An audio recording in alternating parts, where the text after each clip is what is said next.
Yo, what's up everybody? It's Brilly, and today I wanted to give you a quick tip on how I do the realistic automotive glass you've been seeing in a lot of my recent renders. And so this was something that I had a little bit of a challenge at in the beginning. This is one of my renders right here. And the challenge that I was facing was, how do I get nice reflections off of the glass, like windows and stuff like that, but not have that really harsh refraction?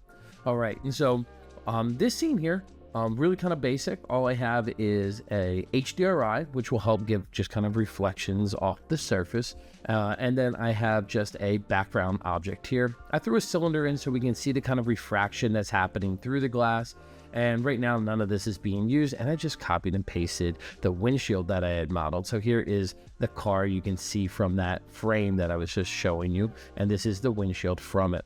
So if we get this render going here and we make a material, it's also important to remember to be in path tracing, especially when going for realistic materials, even more so specular materials.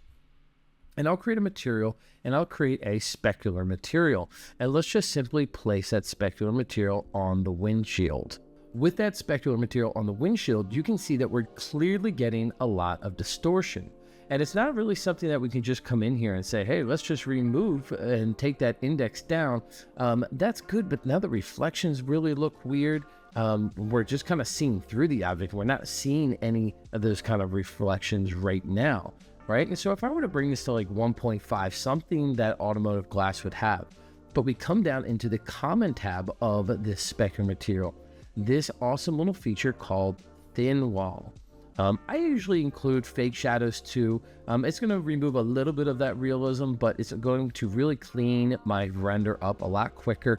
And I notice that it's not really something that I notice in the level of kind of realism that I have. And so I usually check this on because it creates faster renders with less artifacting and stuff like that.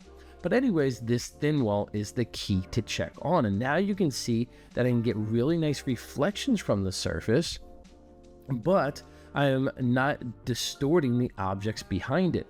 And what I'll do sometimes, because basically this is still one kind of pixel thin polygon for this windshield, I will throw it into a cloth surface and I'll just give a little bit of thickness to that cloth surface.